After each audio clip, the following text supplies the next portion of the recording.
Flying between India and Dubai and one of the safest and most luxurious airlines, Emirates Flight 521 later ends in a fiery disaster on the ground of Dubai International. How could this have happened, especially with an airline as renowned as Emirates?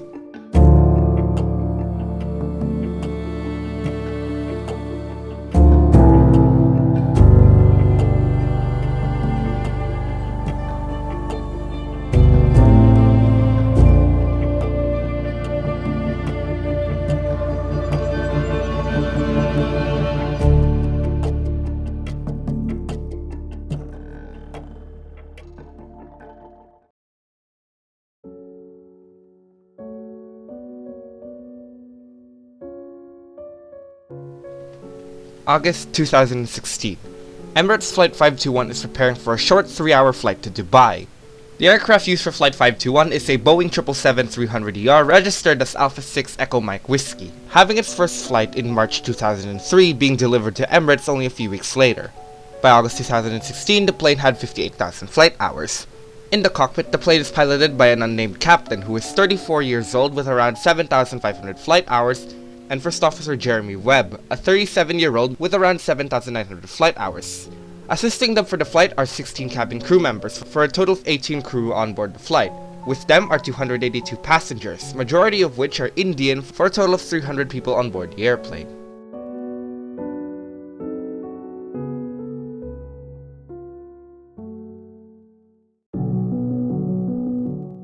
It's August 3rd, 2016.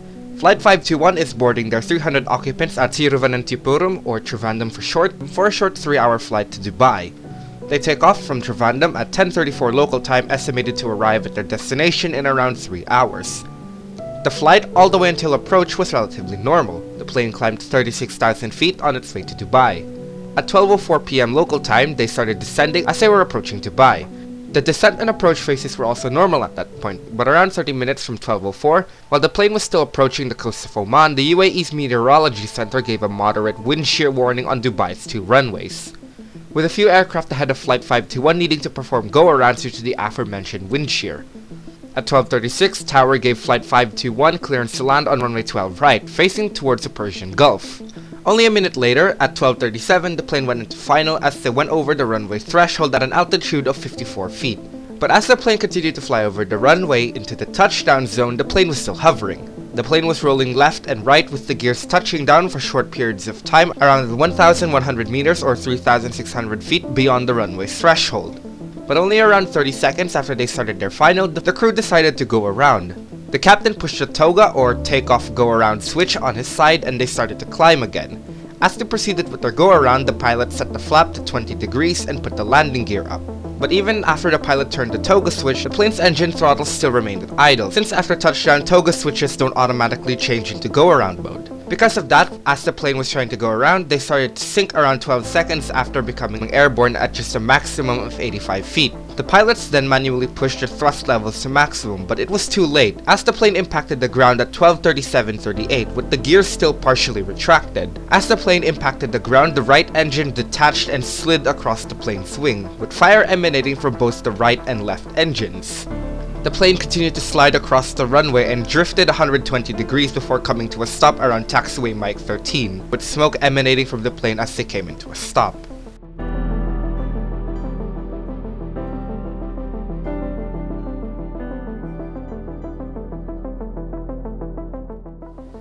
At 12:37:59, the tower activated a crash alarm, with firefighting and emergency vehicles arriving shortly. After it crashed, the fire spread across the plane, with nearly all but a few evacuation flights being able to be safely deployed. To hamper the evacuation further, passengers were prioritizing grabbing their luggages, leading to the evacuation becoming longer and increasing panic within the passengers. But even so, most of them were able to escape. 9 minutes after they started evacuating, all but the captain and senior flight attendant had evacuated. They were checking if there were any passengers left in the cabin, but around that time, the fire spread towards the center fuel tank, which caused an explosion. In the explosion, a firefighter was caught and subsequently killed. The fire was able to be put out and under control after nearly 16 hours, with clearing Flight 521's debris and wreckage causing Dubai Airport to close for 5.5 hours. Incoming flights were diverted to the nearby airports in Sharjah, Abu Dhabi, and Dubai Al Maktoum. They went back into normal operations 3 days after the crash on August 6th. All of the plane's 300 occupants survived, with only the firefighter who was caught in the explosion being killed, with 28 people on board and 7 firefighters sustaining minor injuries.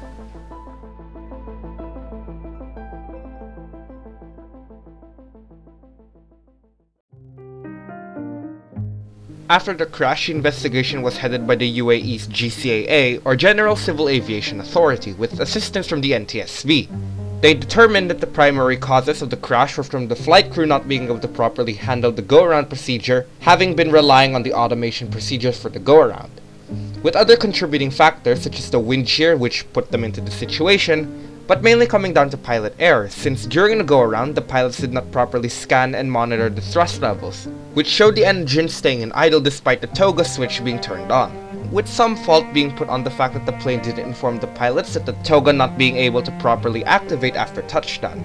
Add to that, the pilots did not have sufficient training on recovering during the go-around so close and so far into the runway, with the situations being different from what they encountered during training, and the controllers not properly informing the flight crew of their wind shear circumstances, which left them unprepared and surprised with the conditions during final approach.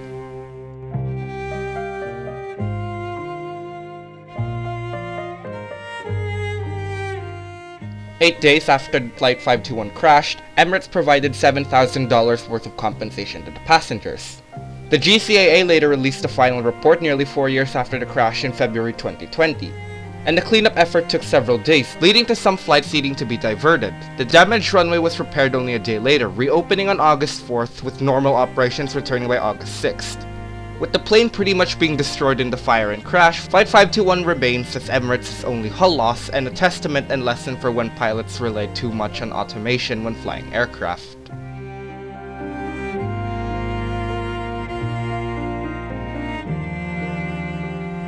Hello, sorry this took a while. I was busy and going through a little bit of something. Anyways, make sure to comment if you want me to animate or cover a certain crash here on Minute by Minute. And that's it for now. Bye!